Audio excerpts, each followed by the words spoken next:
Salut à tous les amis, nouvelle vidéo, on se retrouve dans cette vidéo. Comme d'habitude, enfin la trêve internationale s'achève. On a vu les qualifiés pour la prochaine Coupe du Monde. Donc félicitations à tous les pays qui se sont qualifiés et à tous leurs supporters. Et les autres, tant pis, ça sera pour la prochaine fois.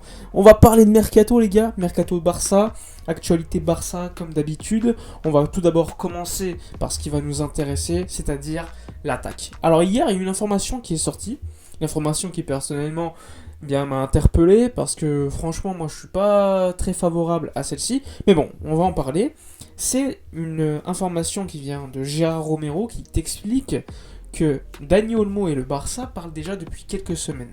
Alors oui, attention, on est encore très très tôt dans les discussions, rien n'est fait, Leipzig n'est même pas au courant probablement.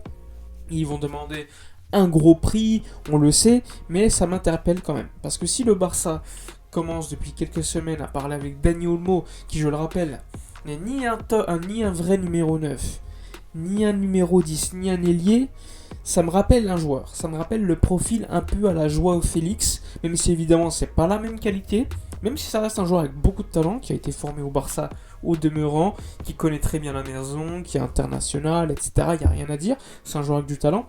Mais le Barça aujourd'hui, selon moi, n'a pas besoin d'un joueur comme Dani Olmo. Le Barça a besoin d'un joueur au-dessus, au niveau du standing, au niveau également de la qualité, même si c'est un joueur qualitatif, c'est pas à mon avis au niveau de ce que j'attends au Barça par rapport au prix en plus, parce que je pense que Leipzig pourrait te demander facile 70 millions d'euros, et je pense que l'économie du Barça dans l'état où elle est, eh bien ça lui permet en fait d'éviter certains transferts foireux.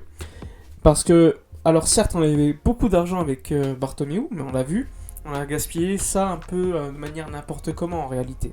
Alors oui, à l'époque, on disait Dembélé, Coutinho, ça pouvait marcher, mais mettre autant d'argent avec du recul, franchement, c'est quand même assez fou. Donc, avoir peu d'argent, parfois, ça peut être également bénéfique.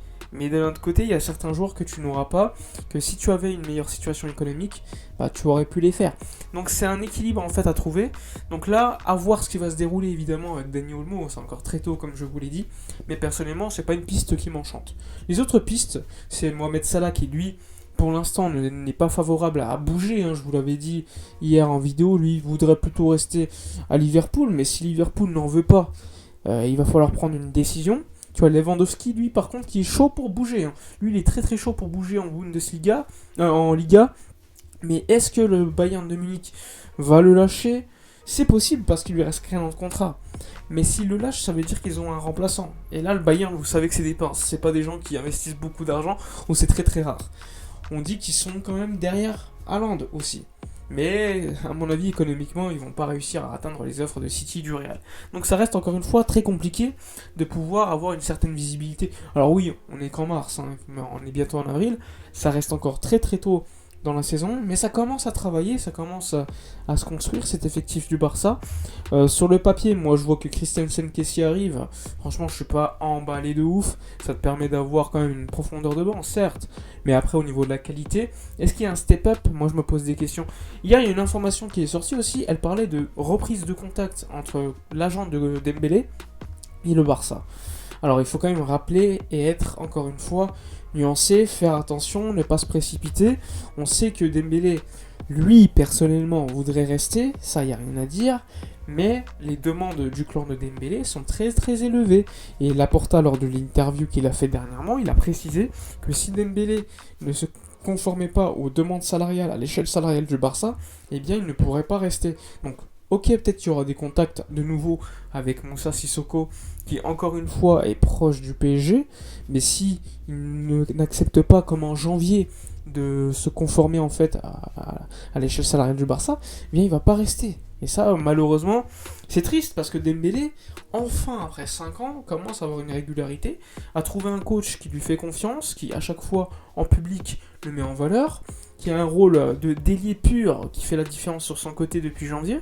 Donc ce serait dommage. Moi, j'ai toujours dit que Dembélé, je le garderais si il acceptait un salaire conforme en fait plus bas que ce qu'il gagne aujourd'hui, parce que je pense qu'il n'a pas gagné le mérite de ce salaire en fait par rapport à ce qu'il montrait depuis des longues et longues années. Et c'est pas en 4-5 mois que tu mérites un tel salaire. Donc, pour moi, Si Dembélé accepte un bas salaire, ce qui m'étonnerait évidemment, quand je parle de bas salaire, ça reste quand même des salaires énormes, hein, évidemment, je tempère, mais un salaire moindre que ce qu'il gagne aujourd'hui. Est-ce qu'il va l'accepter? Moi, je serais quand même assez étonné de voir cela, mais on peut être très très surpris avec le clan Dembélé. C'est pas la première fois qu'il pourrait nous surprendre de toute façon, mais ça m'étonnerait.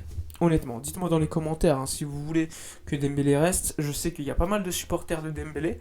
Je peux comprendre parce que c'est un joueur qui a du talent, qui a une certaine folie dans son jeu, qui peut faire la différence en un contre un contre quasiment n'importe qui. Mais sur une autre action, il peut te rater un simple contrôle ou une passe. C'est un joueur qui est très très frustrant, mais qui a quand même de la qualité et du talent. Donc, ensuite, on va évoquer d'autres informations. Tu as l'information Azpilicueta qui a prolongé d'un an supplémentaire à Chelsea parce qu'il a joué un nombre de matchs précis. Et donc, ça peut se compliquer parce que tu as un nouveau président de Chelsea qui va arriver. Est-ce que lui, il va donner à Azpilicueta la possibilité de partir libre? Je ne sais pas. Mais dans le cas où il partirait libre, oui, le Barça pourrait l'accueillir. Mais dans le cas où il faudrait payer, le Barça n'est pas favorable à ça. Donc ça pourrait compliquer le deal. De l'autre côté, tu as Mazraoui qui, depuis quelques semaines, on n'a pas beaucoup de nouvelles. On sait que le Bayern Munich a fait une offre économique supérieure à celle du Barça. À voir ce que va faire Mazraoui. Pour l'instant, les médias nous parlent de course ouverte entre le Barça et le Bayern pour Mazraoui, mais ça m'étonnerait pas non plus de voir Mazraoui partir à Munich, sachant que eux cherchent absolument un latéral droit titulaire, et ils n'en ont pas. Je crois que là-bas, ils ont Bounassar, parfois c'est Pavard, donc c'est pas non plus un poste qui est bien rempli pour l'instant. Donc il aurait largement sa place. Côté Barça, tu as Dest, tu as Alves, tu as possiblement Azpilicueta, même si personnellement je suis pas favorable à l'arrivée d'Azpilicueta, je préfère largement Mazraoui. On peut se poser des questions sur la construction de l'effectif, mais on verra. On jugera d'ici quelques semaines. Enfin bref, pas mal d'informations comme vous l'avez vu, pas mal d'informations mercato surtout. Là on va arriver dans une semaine capitale, le Barça va affronter dans quelques jours le FC Séville à domicile. Si on gagne, excellente opération, on passerait quasiment tout proche de Séville. Je crois qu'on est à 4 points, donc avec une victoire on arriverait à 1 point de Séville, avec en plus de cela un match en plus à jouer pour nous. On aurait également la différence de but particulière favorable pour nous. Donc franchement, gagner contre le FC Séville ce week-end, ce serait une excellente opération pour le Barça qui doit viser la seconde place pour jouer la Super Coupe d'Espagne lors du mois de janvier prochain. Plus d'argent encore une fois. Et évidemment, ça montre encore une fois que le Barça s'est construit de manière très très rapide sous Xavi. Enfin bref, je vous dis à la prochaine pour une vidéo encore une fois sur l'actualité. Une autre vidéo historique se prépare, je vous dirai pas pour qui, enfin sur qui elle porte, mais elle va être très très intéressante. Je vous dis donc à la prochaine et d'ici là comme d'habitude, portez-vous bien.